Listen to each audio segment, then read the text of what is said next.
Espace TV. Un plaisir de vous informer. Merci d'être des nôtres au 19h45. Bonsoir et bienvenue au sommaire de cette édition. L'échangeur du rond-point de Bambeto en phase de voir jour. La pose de la première pierre des travaux a eu lieu ce mercredi par le président de la transition et des membres du gouvernement. Il est financé à hauteur de plus de 26 millions de dollars américains et devra être disponible dans 30 mois.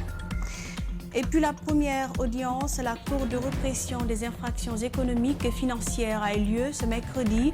Le dossier qui faisait objet d'audience concerne celui qui a eu lieu à la CENI relatif à un montant de 2 milliards de francs guinéens.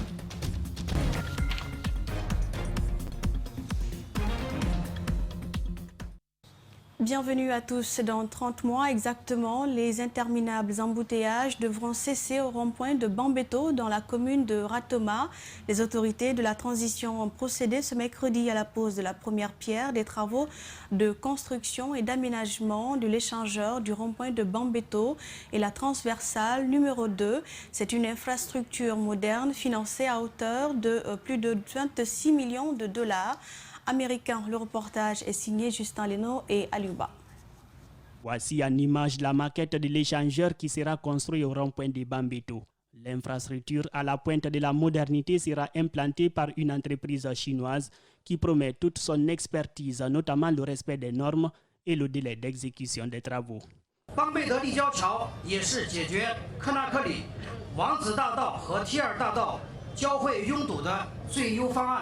Nous avons l'honneur d'entreprendre le projet de construction et d'aménagement de l'échangeur de Bambeto, ce qui est également la meilleure solution pour résoudre le problème de l'embrayage au carrefour entre la route de Prince et la transversale numéro 2 à Conakry. L'initiative soulage les usagers car l'endroit est reconnu pour ses embouteillages interminables. Vous aurez un échangeur ici à 3 étages avec un sous-sol, un rez-de-chaussée et un pont. Avec les travaux de construction de cet échangeur, les conséquences liées aux embouteillages pourraient sans doute augmenter, pensent déjà les citoyens. Mais le ministre des Infrastructures et des Transports nous parle de la solution trouvée à cet effet.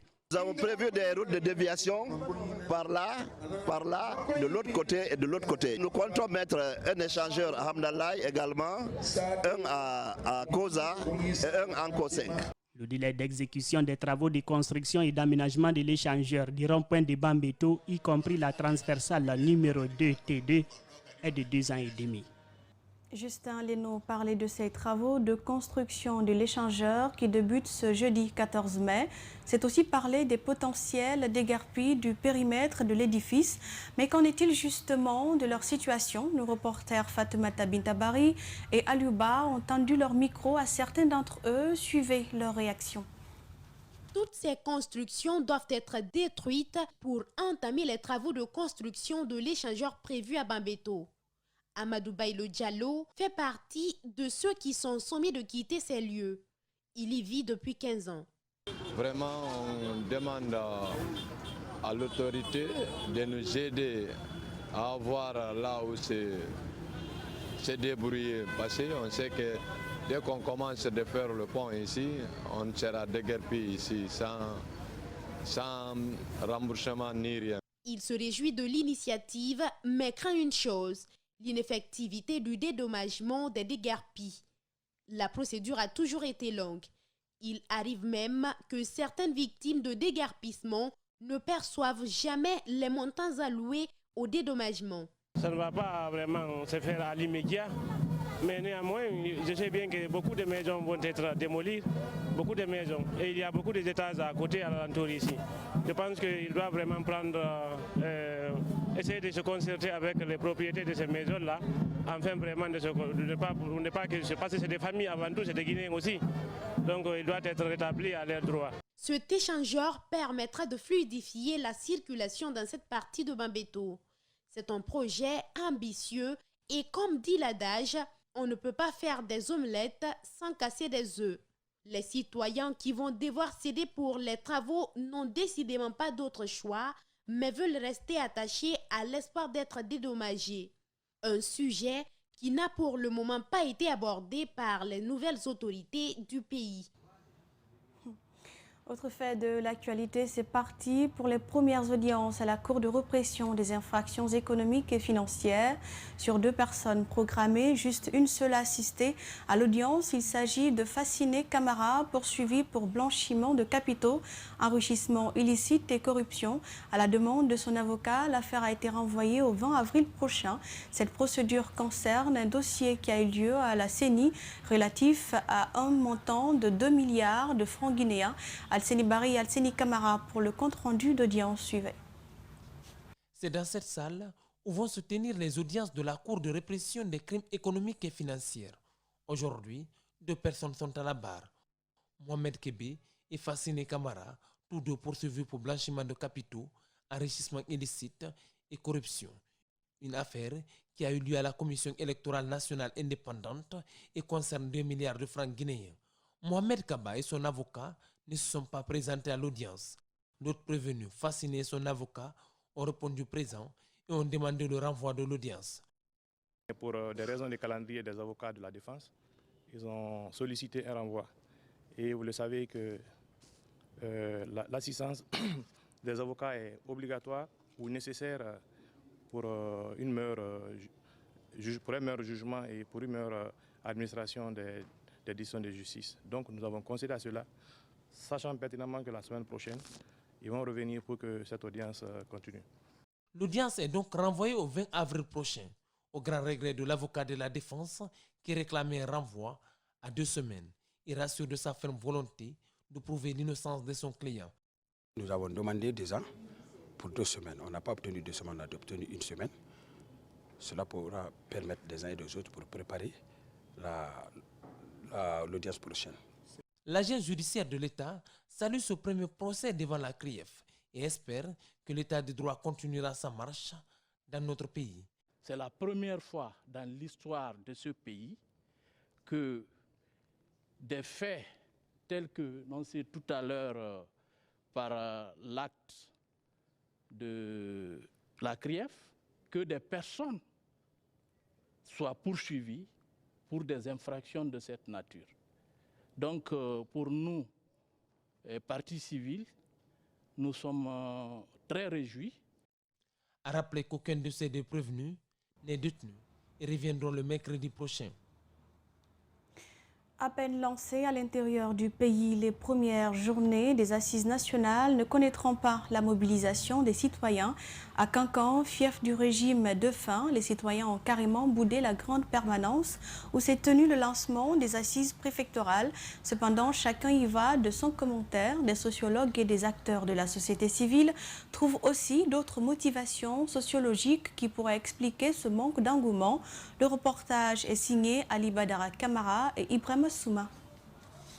Démarrées il y a quelques jours, les assises nationales déconcentrées à l'intérieur du pays se heurtent à une réticence dans certaines localités. C'est le cas par exemple des régions des Érékouré et Cancan. Si ce manque d'engouement se justifie par manque de communication, les sociologues estiment que le CNRD a brisé les étapes d'une assise participative et inclusive. Il faut repenser notre histoire. Il faut repenser l'histoire. Et on ne peut pas parler de l'histoire sans les historiens. Ce n'est pas possible. La question d'assises est une question sociale. On ne peut pas en parler sans les sociologues, sans les anthropologues. Ce n'est pas possible. L'ancien chercheur soutient que toute démarche d'acceptation, de pardon et de réconciliation nationale qui n'implique pas les préalables est vouée à l'échec. Une situation qui le fait douter de la sincérité de ces assises nationales. La question d'assises ne peut pas être spontanée, ça ne peut pas naître de la spontanéité. Et quand c'est spontané, le citoyen lambda que je suis, je peux penser que c'est un stratagème pour le système en place pour gagner en temps. Ce manque d'engouement constaté dans certaines villes ne surprend pas cet acteur de la société civile. Zérekoré d'ailleurs, qui est une localité qui a connu beaucoup de conflits, beaucoup de tensions et sur plusieurs aspects. Et beaucoup de ces victimes affirment aujourd'hui clairement qu'ils n'ont pas été informés ni impliqués dans ces assises-là. Comment vous voulez qu'à la fin de compte qu'on puisse avoir le résultat que nous souhaitons? À date, aucun budget n'a été publié pour la réalisation des assises nationales. Le comité national devrait rendre compte aux Guinéens à la fin des activités, a-t-il conclu. Un reportage d'Ali Badara Camara.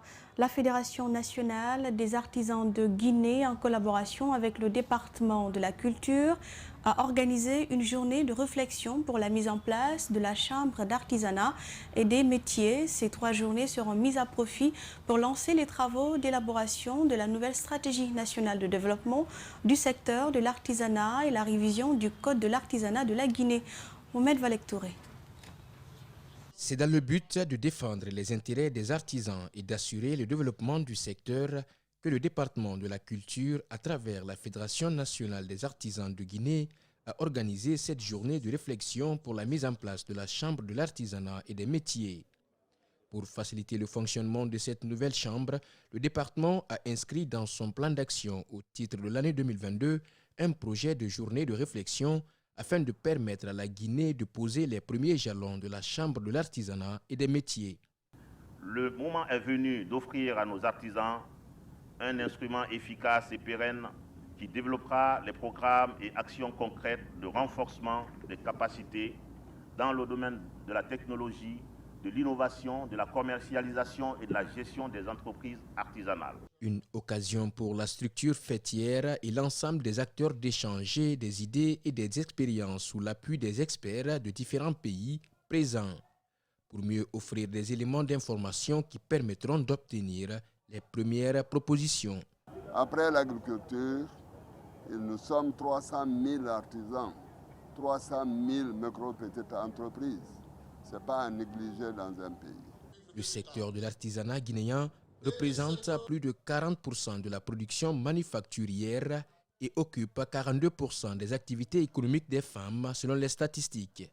Malheureusement, les artisans guinéens souffrent d'un manque de formation, d'infrastructures, d'approvisionnement de matières premières, surtout de soutien. Nous comptons avoir suffisamment d'éléments institutionnels, réglementaires, nous permettant de mettre en place la Chambre de l'artisanat et des métiers en Guinée.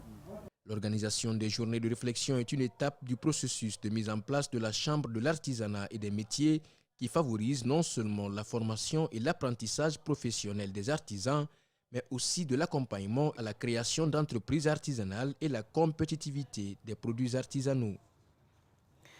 Autre fait de l'actualité, les enseignants contractuels de l'enseignement préuniversitaire dénoncent la non-satisfaction de leurs revendications dans le protocole d'accord récemment signé entre l'intercentrale syndicale et le gouvernement guinéen. Dans le dit protocole, il est plutôt mentionné qu'ils fassent le concours pour être engagés à la fonction publique pendant que ceux de l'enseignement supérieur ont été engagés sans concours. C'est une injustice, regrettent les contractuels. Ils exigent à être engagés à leur tour sans passer le concours. Les détails avec André Mossi Milimono et Ibrahima Sori Kamara. Ce sont des enseignants contractuels remontés et frustrés contre ce qu'ils qualifient d'injustice à leur égard. Le point 17 du protocole d'accord prévoit d'engager les homologues de l'enseignement supérieur sans aucun concours, tandis qu'il leur est exigé, eux, de passer le concours. Chose qu'ils ne comprennent pas. Nous trouvons que ce n'est pas juste ces 2 poids 2 mesures, ce n'est pas normal du tout. Nous avons compris qu'ils n'étaient pas partis en négociation pour défendre la cause des enseignants contractuels. Une injustice qu'ils ne sont pas prêts à cautionner. C'est pourquoi ils demandent à être intégrés aussi à la fonction publique sans concours. Nous savons que le concours en République de Guinée, c'est amuser les gogos. Nous voulons notre intégration à la fonction publique sans condition, comme ils l'ont fait pour ceux de l'enseignement supérieur, pour ceux de la santé. Sont-ils victimes d'injustice? Kadia Touba de l'USTG n'est pas d'avis. Cette syndicaliste qui a participé à ces négociations tente de lever l'équivoque sur ce point 17 du protocole d'accord. À l'enseignement supérieur, les enseignants-chercheurs et homologues et chercheurs qui sont au niveau de l'enseignement supérieur, Ils ont signé une convention avec la fonction publique. Ils ne sont jamais passés par un concours de recrutement pour intégrer la fonction publique. Elle rassure que ces concours ne seront ouverts qu'aux enseignants contractuels et seront organisés de façon transparente. Pendant ce temps, les concernés, eux, prévoient des mouvements de protestation les prochains jours pour se faire entendre. Et puis c'était le 5 septembre dernier, à la prise du pouvoir par le CNRD, un jeune homme âgé de 31 ans a été percuté par le véhicule des membres du CNRD. Mamadou Saliou Diallo, c'est son nom, risque de perdre l'usage de son pied si rien n'est fait. Une équipe de reportage était aujourd'hui à son domicile pour évoquer sa mésaventure. Mohamed Valek Touré, Yacouba Traoré. La victime, Mamadou Saliou Diallo, est âgé de 31 ans. Il a eu un pied presque broyé dans l'accident le jour de la prise du pouvoir par le Comité national du Rassemblement pour le développement CNRD. Selon ses explications, c'était au rond-point de Bambeto devant une foule compacte qui a accompagné la junte à la RTG qu'un véhicule militaire en pleine manœuvre a marché sur son pied, lui causant des blessures graves. Il a eu la vie sauve grâce à l'assistance de quelques passants. Il revient sur sa mésaventure. J'ai vu automatiquement le camion blindé du président en question. Donc je suis descendu sur la moto, je suis venu m'agripper, m'accrocher derrière la voiture. À la descente de la voiture s'est reculée, elle m'a tapé au niveau du hanche. Je suis tombé, le pneu de derrière côté chauffeur est venu me monter, me broyer l'os. Déjà 8 mois depuis que l'accident s'est produit, aucune prise en charge n'a été assurée de la part des nouvelles autorités. Il aurait tenté plusieurs fois avec le numéro vert en vain. Son pied endommagé, sa situation nécessite une évacuation selon le médecin traitant. Mamadou Saliou Diallo, diplômé en langue anglaise, ne pratique aucune activité. Il est aujourd'hui entre la maison et la cour. J'ai fait l'opération. Jusqu'à présent, je suis resté à l'hôpital là-bas 4 mois, 28 jours. De l'hôpital là-bas, chaque fois j'appelais le numéro vert de CNRD. Quand je les communique, jusque là où je suis comme ça, là, ils vont remonter les informations. La victime demande aux nouvelles autorités de lui venir en aide. Il est terrifié par l'idée de perdre l'usage de son pied. Si je gagne quelqu'un qui peut me soutenir à faire une évacuation, parce que je commence à ressentir que les os, là où ça est, ça fait des frottements, parfois ça me craque à l'intérieur. Les médecins traitants parlent de fixateurs externes. Un mode d'ostéosynthèse caractérisé par le fait que l'implant principal est situé en dehors de l'organisme. Aujourd'hui, le jeune Mamadou ne sait plus à quel sein se vouer. Et toutes nos excuses pour ces images qui choquent et prompt rétablissement à Mamadou Saliou Diallo. Toute la rédaction a concouru à la réalisation de cette édition. Merci à vous pour l'attention et l'intérêt. Prochain rendez-vous avec les infos à 22h avec Idrissa Bari. Bonne rupture et très bonne soirée à tous sur Espace TV.